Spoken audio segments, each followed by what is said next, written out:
Welcome back to the show, everybody. Check out these headlines this morning here. We got the Fed 109 years old, but what's the fallout on the dollar? We're going to talk about it. Japan introducing foreign stable coins. You're going to want to know about it. And we got the governor of the Bank of England talking about crypto, Bitcoin, crypto regulations. You're going to need every bit of that. And we got this for you, too. President Biden signs Quantum Security Preparedness Act into law. Former Russian president gives an ominous 2023 geopolitical predictions. You're going to need every single bit of that. And how about this? Newest member of BRICS, Ripple Partner 2? Somebody roll that beautiful intro.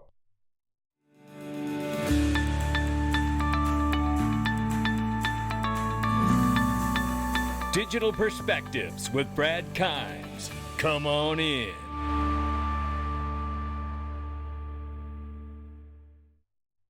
Welcome back to the show, everybody. You can follow us on TikTok, YouTube, and Twitter for exclusive content. $846 billion market cap for crypto. We're up 0.1%. Bitcoin, 16,800 plus right now. Ethereum, 1,200 plus. We see the Tether market cap at 66.2 billion, they say. XRP is 36 cents this morning. We're up by 8.6%. Good morning, everybody. Glint Pay.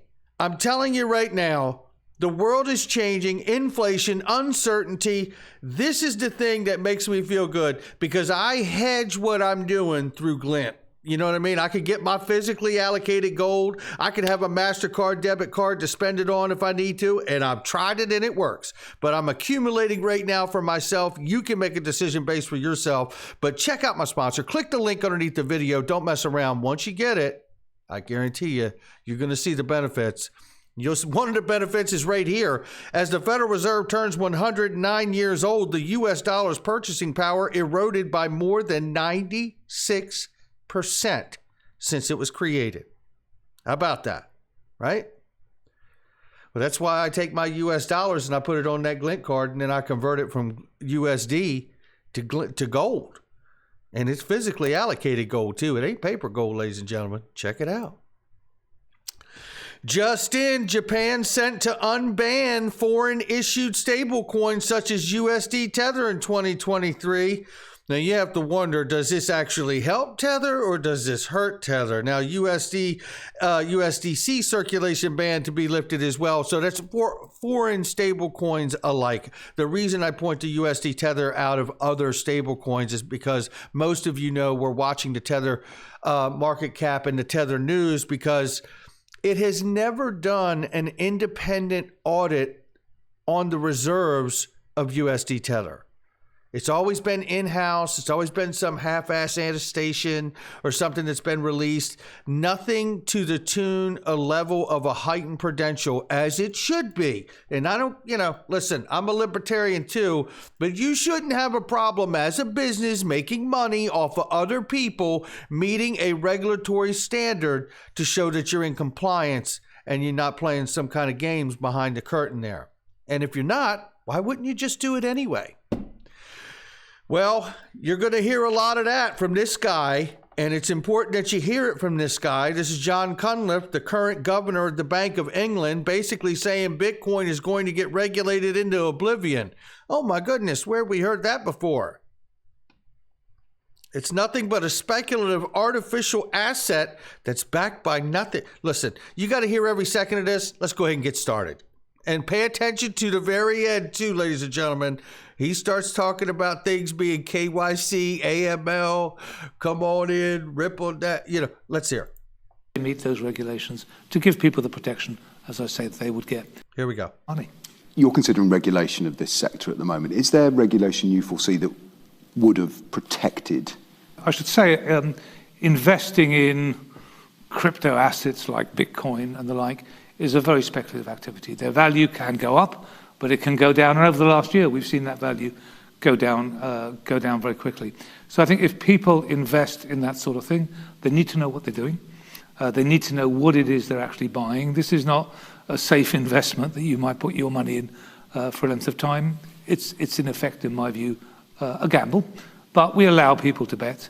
If you then want to get involved in that, you should have the ability to do that in a place that is regulated in the same way that if you gamble in a casino they're regulated. You should have the full information on the tin as to what you're doing.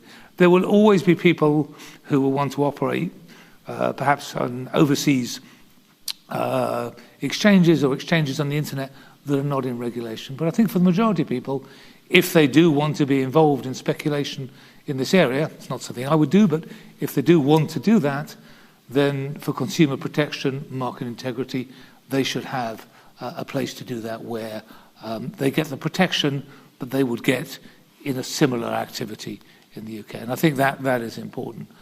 There's an argument, isn't there, that if you compared it to gambling, it was a question I was going to ask you, is it more akin to gambling than investing? But there is an argument that given the it's highly speculative, there's no intrinsic value, it's actually got no place in the financially regulated system and it should be left outside. Do you not, as clean up a view you share? So we allow people to buy very speculative things in the financial system. I mean, some assets are completely safe, but some assets, their value can go up and down, and some are linked to clear intrinsic value. Others are more speculative. This is really at the extreme end because, as you say, there is nothing backing this up. All it is worth, it's a piece of computer code that you own that can't be replicated and that's worth what the next person will pay you. So this is really at the extreme end of that. The reason why I think the idea that why don't we just leave this outside and it can people can lose money and make money, but if it burns, it burns. I think as some people have put it, there's three reasons for that. One, the reason I just gave, which is there are people who want to engage in that activity, provided they do that with their eyes wide open in a place that is safe, it is not full of money laundering or illicit finance, and it's not loaded against them, then we should provide them at least with the opportunity to do that. Two, this crypto trading of crypto assets was not big enough to destabilize the financial system, but it was starting to develop links with the financial system. I don't know how that will develop, but we had banks and investment funds and others who wanted to invest in it. And I think we should think about regulation before it becomes integrated with the financial system and before we could have a potential systemic problem.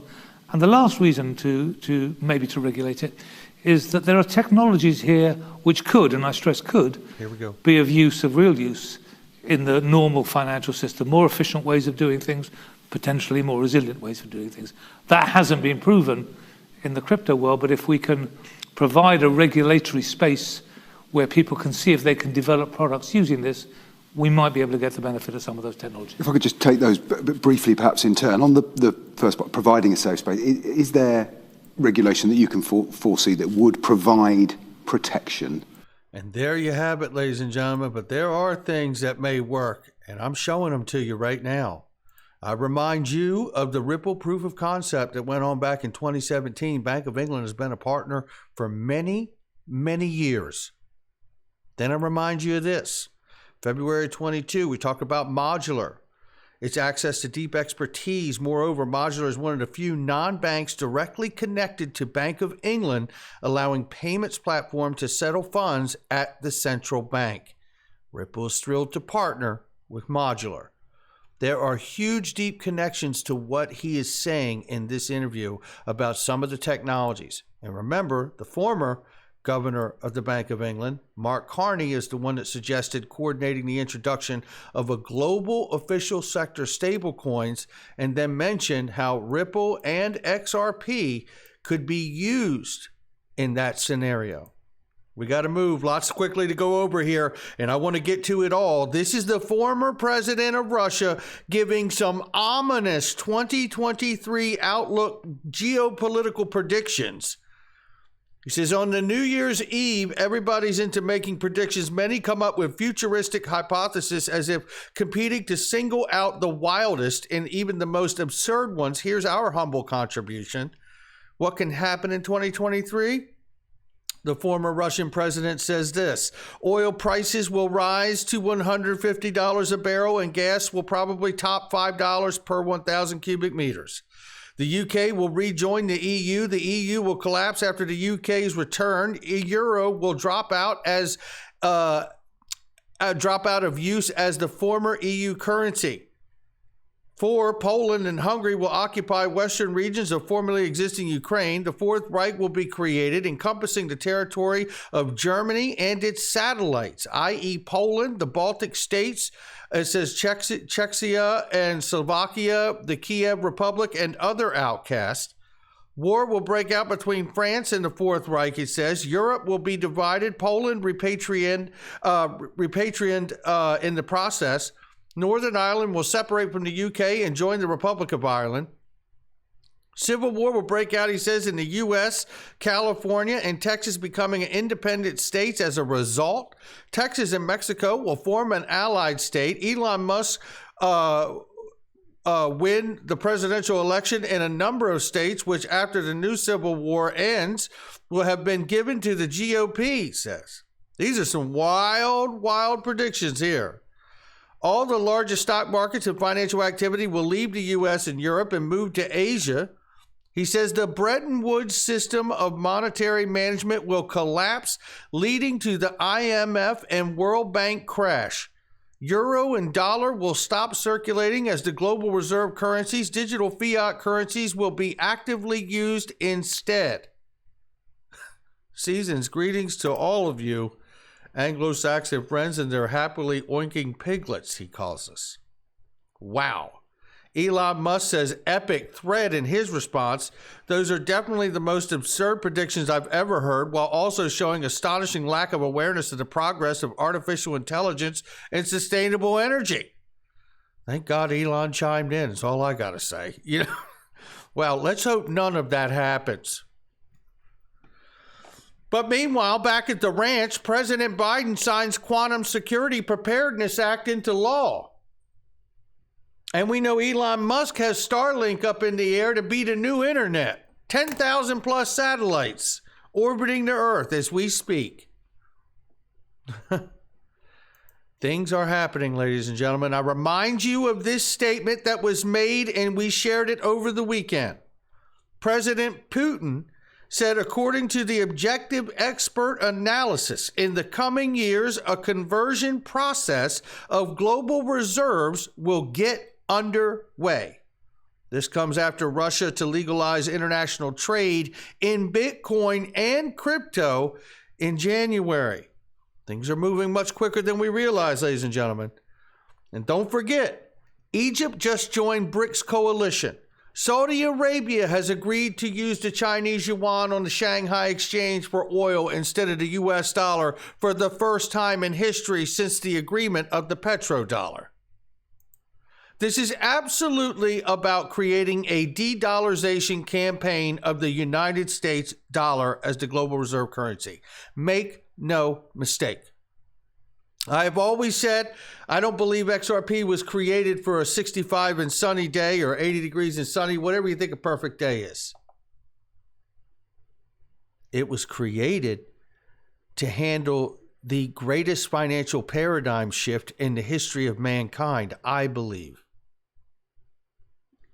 And one has to wonder just how deeply it is involved, because this is a nice reminder that Egypt's largest bank joins Ripple network for cross-border payments, and that was last year.